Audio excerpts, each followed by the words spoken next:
Okay, good morning. We're in Hilchas Lulav, Taf, Reish, Mem, Chet. Okay, we're continuing with the halacha of a chazazit. We have this little growth, this bump, protrusion on the Etrog. So we mentioned if you have one protrusion that covers the majority of the Etrog, or if you have just 2 or 3 spots, even 2. Now, but it had to be 2 either on the chotam, or it has to be in, here, we'll see that right now with Yud. Yud says, Yesh omrim dahadi b'shnayim u'shlosha mekamos pasol. When do we say you have at least 2 or 3 spots, even 2, of chazazit, and it makes a pasol? So he writes, Hainu davka keshinit pashet hanimur berubo. Only if this spot or this growth is on the majority of the esrog. So what does it mean, the majority? Alpha pisha b'shetach, even though in the entire area it's still the minority. Chavarborot hu miut. It's only a miut. Aval b'miutu kegon shekula. No, hold on.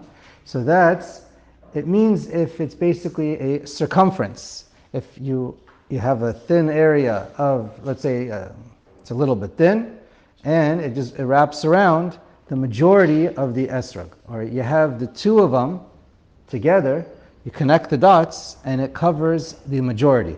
So it's obviously easier if there's 3, you'll connect the majority, but even 2 can connect the majority, because each chazazit takes up a little bit of space. So even if it's on opposite ends, and itself is it takes a few millimeters, then by definition it'll be the majority.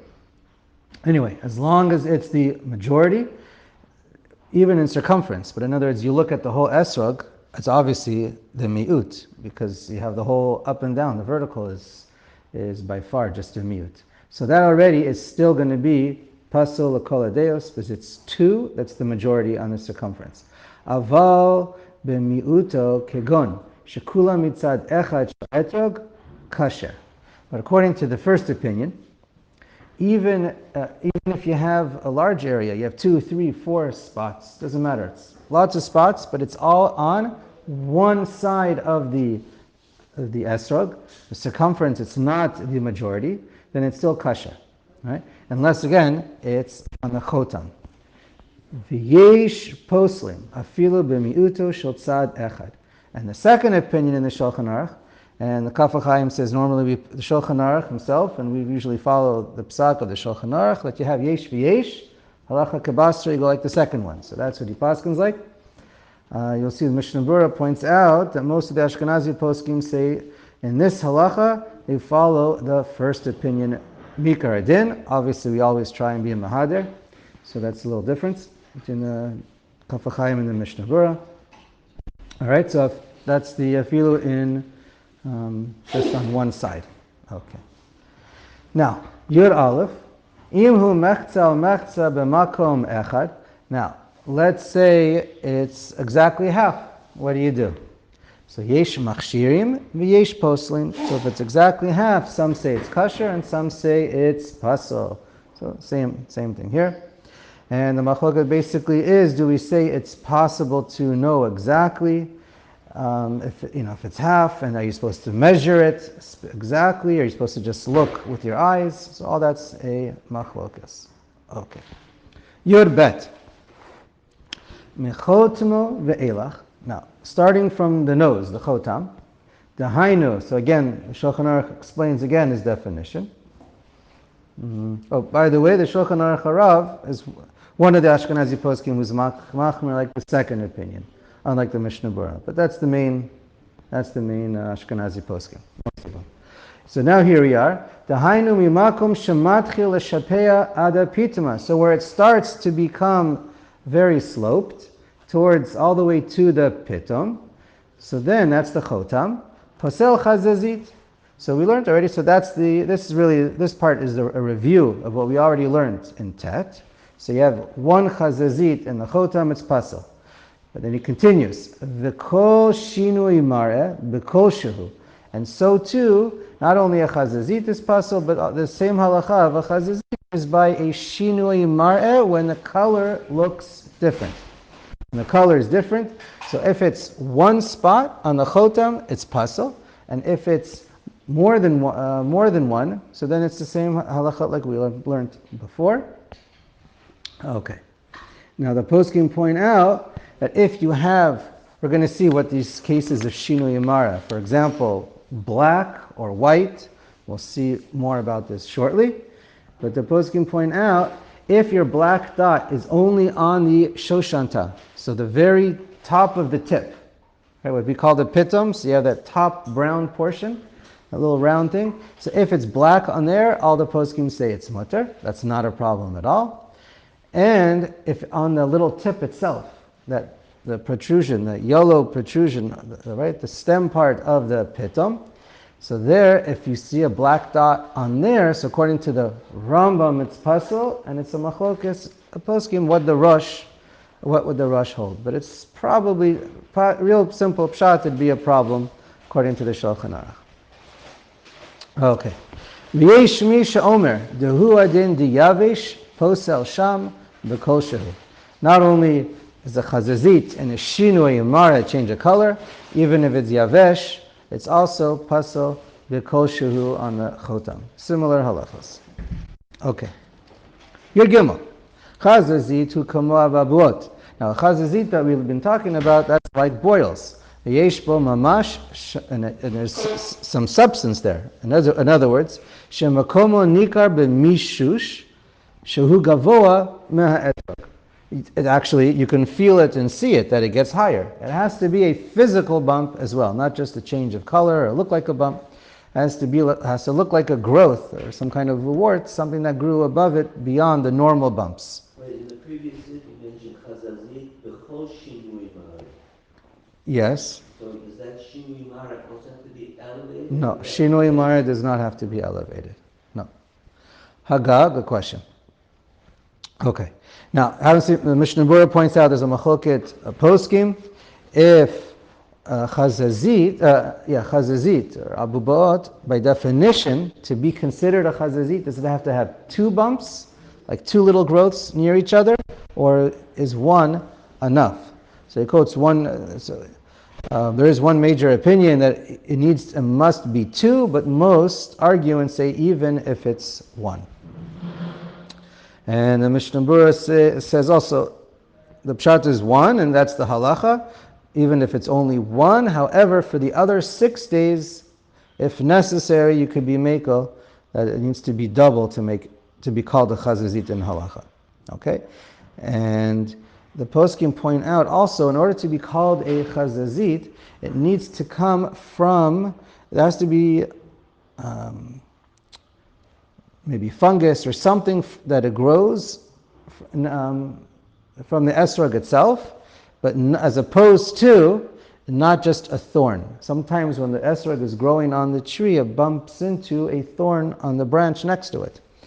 And that thorn can cause a chazazit, so if you know it's from a thorn, so then most poskim say that's not a problem of chazazit. Okay.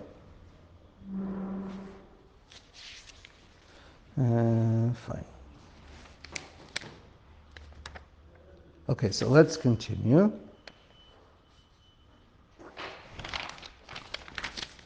Rama. V'yesh, no, Haga. V'lachein, yesh lahachsher otan chazazit shekorim b'lashon Ashkenaz mul lefi she'enan gvoim misha'ar ha'esrog. He says anything that looks like a chazazit, different names, but it's not raised, it's not a problem.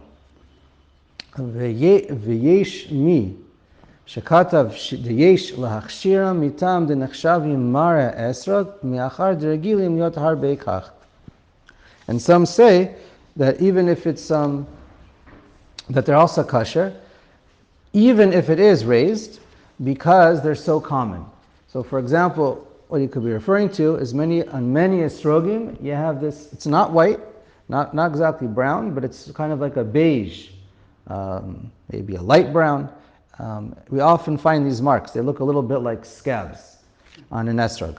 So, yeah. So there's different terminologies. Bletlach could be one, but I think they often are just brown dots. They call that bletlach. So, anyways, but any of these scab colors, it's not white, it's not black. Everyone says as long as it's flat and like you don't see it and feel it raised, everyone says it's kosher lechatchila. If it's raised, so that's this machlokas over here. So generally, it's recommended to be very strict if it's raised, unless you have no choice. Otherwise, he writes over here, the second opinion in the Ramah is one could be meko. Sometimes it's not raised; it's depressed. Although it's depressed. So if it's depressed, okay. So this I can't tell you firsthand. Maybe we need some shimush on this one. But sometimes you have to be careful when you have these scabs. It could be chaser, and then that's just how it healed. So I don't know how common that is, but I just know that's if it's chaser, it's puzzle. If it's not chaser, it's not a problem. And it's only a chazazit if it's raised, not depressed. Okay. Yudalit, im alta bo chazazit be'inyan shepasul o shehu menumar. So when you get a chazazit, it could be in a case where a chazazit makes it pasul or menumar, looks spotted, it's in more than one place. Im keshekofo chozer lemare ha'esrog kasher la'achar sheniklaf v'lo chaser klum. So he says, the Shulchan Aruch, you are allowed to remove it. If you have these colors or these protrusions on your esrog, if you're able, you have to be very careful, if you're able to remove it, and you're removing nothing but a very thin glossy layer from the esrog, but you're nothing from the actual peel itself, then it's going to be kasher, and it seems like you're even allowed to do this lechatchila. So, okay. Remember, can't be chaser when you do this. Ted Vav. Nafal alav mayim. It's like in the Mishnah that you can't take off the most outermost membrane. You are allowed to, right? We learned that. That's Befer Shulchan Aruch a few seifim ago.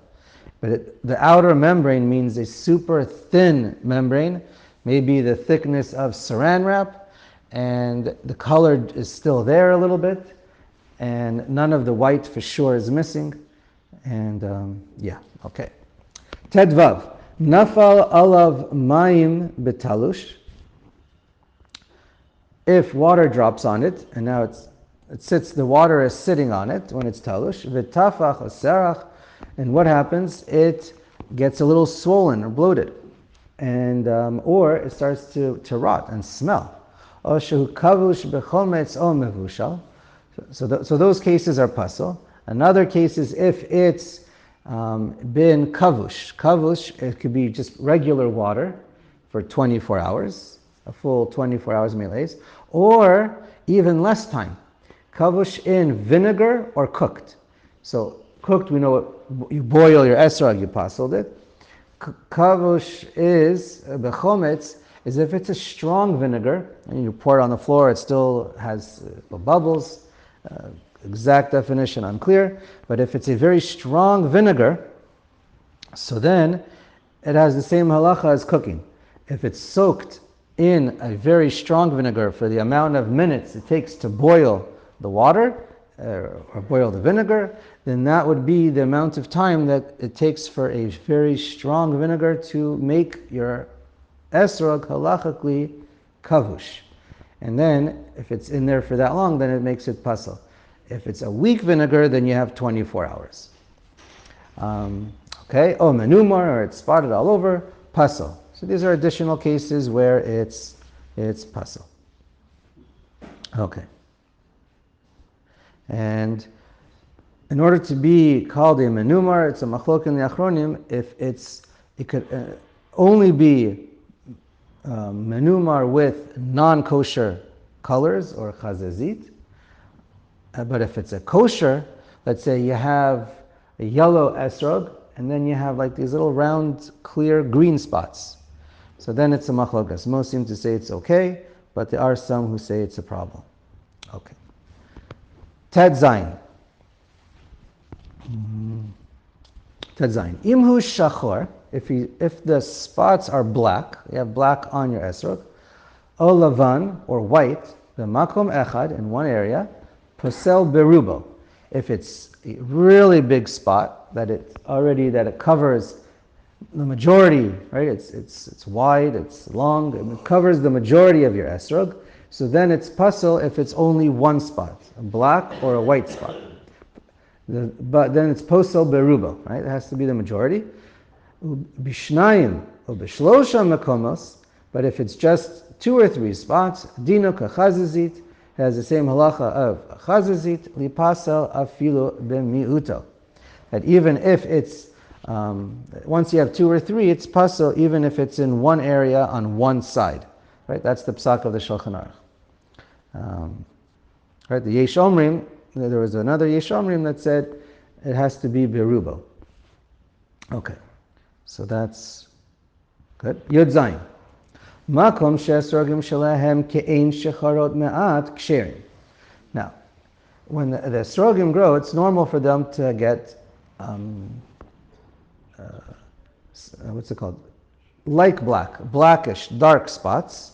And that's normal. That's when they grow. We see them on many esrogim, and that's 100% kosher.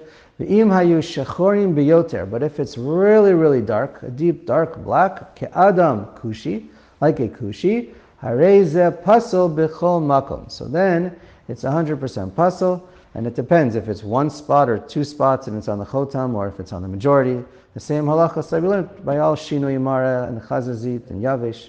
Okay. Are we talking here about spots? Are we talking about the overall color? Either way.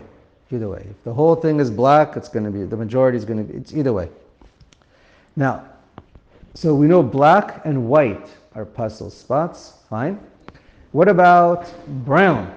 So brown, light brown, medium brown, everyone says is kosher. You can have as many brown spots on your esrog, it's kosher lechatchila. Again, it may not be the ideal mehudar, might not be the best zakeli v'anveyu, but halachically it's not a problem of the technical hadar, and it's 100% kosher. Where you get a machlokus, it's ask your Rav or your Shimush, wherever you learn Maros from. So there are different opinions as far as how dark can brown be to be considered pasal. So anything that's what most of us would normally call regular brown or medium or light brown, again, it's not a problem. Anything that's very dark brown, it depends who you ask if that's pasal or not. I'll just give you an example. Coffee beans, so that's dark. Dark chocolate is dark brown.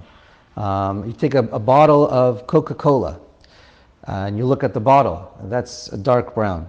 So there, some posts, I think the majority, but whatever, some poskim will say that is a kasher that's the same as shachar, that's pasal, and you'll have many other poskim who will say that that's still kasher. It's What's a kushi? So it's a good question. So where do you draw the line? So that's why many would say on that level of brown it's pasal, but less is not. And I don't know, it's a machlokas, what can I tell you? That's but when I use the example of Coke, it would have to be like a whole bottle where you have a lot of Coke in there. If you start pouring out a little bit of Coke in a glass or a cup and it's not very thick, so then it's lighter. It's whatever. Just for the example I used to explain. All right. So anyway, so that's. It's hard to get it strobing like this. Yes. Generally speaking, it is very hard to find a pasal esrog. If you're going to, if you buy them from the store, they come in the boxes. Kimat, they're all kosher, 100% even kosher lechatchila. Maybe not mehudar, which level you mehudar, but certainly they're most of them, a vast majority, whatever price, starting from 80 to 100 shekel, and maybe $40, $35 in Chutz La'aretz. I don't know what the prices are now, but generally those are going to be kosher.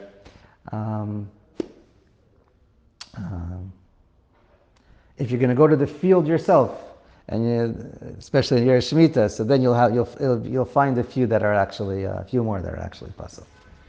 Okay, let's see where we left off. Yud Chet, right? Oh, also, I just want to point out that when you're having, many times you'll see an esrog, and it starts to get these brown spots from bruising. People are holding them, touching them, they drop. That's also, it's not a problem. And Right.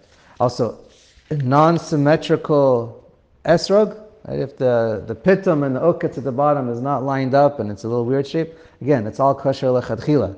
It might not be your most ideal mehudar, but it still is 100% kosher lechatchila. Okay. Yurchet, ha'agul kikadur pasal. If it's completely round, like a ball, even if it has a little bit of a cone at the end, but it's completely, but the whole thing looks like a round ball, that's pasal. That's not, it's not the derech of what we call an esrog. Okay, that's a big, okay, so it's not kosher. Yotet, gidlo bitfus, v'asa'o kemin bria acheret, pasal, asa'o kemo bria so, alfa pisha asa'o dapin, kasher. All right, so now, while it's growing, it starts out as a little, bud, and it starts as a little tiny esrog, and then you put something around it to make it grow into a shape that doesn't look like an esrog. You mold it, right? Because it's going to keep growing, and it's going to grow into the shape that you put it. Cube. A cube, okay. Cube would be pasal. So that would be pasal. Okay. Now, if it grew normally, but it has some, I don't know, dapin, it's got like these columns all around it, it's still going to be Shibur says like a water wheel. like a water wheel. Okay, fine. So that'll still be kosher.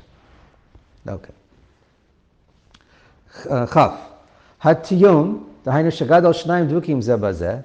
Your esrog grows, and it basically looks like a Siamese twins esrog. It's attached, but then it splits into two heads. So that's still kosher. Okay, funny shaped esrog, but it's still kosher. Okay.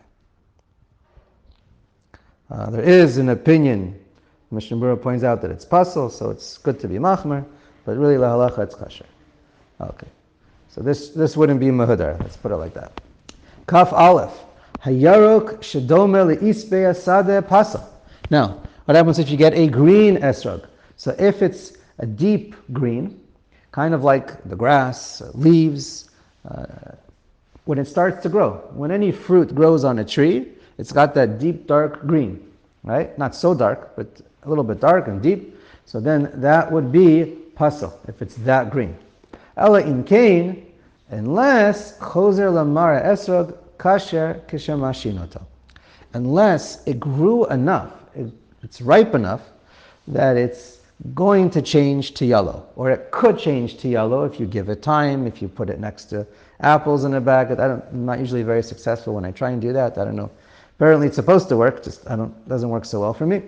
But the idea over here is not the color, it's that it has to be called nigmar ha-pri. So we'll see there's different levels of nigmar ha-pri. We'll see if we get there today or not. But basically, as long as it grows enough that it will eventually turn to yellow, then that, even though if it's still green, it's kosher.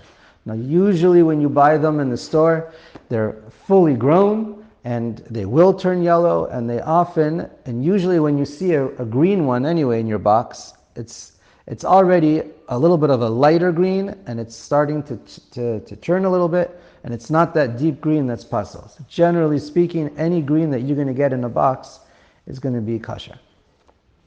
Okay, but we'll say it depends on the case.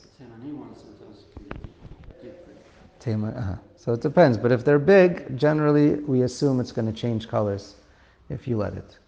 Okay, but again, the ikar is nigmar apri, not in the tzeva. The color is just to show if it's nigmar apri.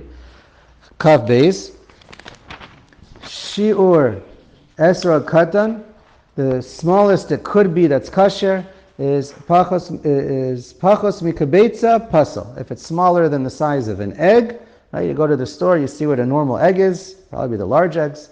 That would, if it's smaller than that, it'd be pasal. And it goes by volume, so even if it's a little thinner but longer, or vice versa, as long as it has the volume of a kabetza, it's kosher. Avayimu kabetza vafiluhu min boser she'adayin lo nigmar pirio kosher. Even though it's still called a boser, in other words, it's not. It's still not it's not completely finished from growing and changing colors. It still could be kosher, as long as it's going to has the ability to. There's like two stages. They're called nigmar apri. And obviously, so it might make a difference for brachos, but for the halacha for an esrogim, as long as it's most of the way, then it's good. It's good. Okay, v'imay agadol koshehu. How big can it be? As big as you want. Koshehu means as large as you want it to be. It's kosher, even if it's so large that you can't carry it in your hands. It's too heavy. It's like the size of a watermelon, or bigger than a watermelon. You need it to be on your shoulders to help you carry it along. Even then, it's kosher. Yeah, even if you need two hands, there's no. Just to point out, I'm going to talk about tomorrow, just real quick, the simanim of an esrog. But just to point out, when you talk about the Chasam Sofer writes that even according to if you hold that nowadays our eggs are smaller, he says still for the halacha of esrog, even according to that shita, it's still kosher if you just use a normal size egg. You don't have to say, well, our eggs are smaller, so now it needs to be the size of double that. All kinds of reasons why, but that's perhaps the shear of the esrog changed. And anyways, there is one opinion in Bikur Yaakov that says it's better lechatchila to try and still have it what we call an egg nowadays. If if you hold like the Chazon Ish shear or the Noda B'Yehuda, so then you should try and have double the size. But okay.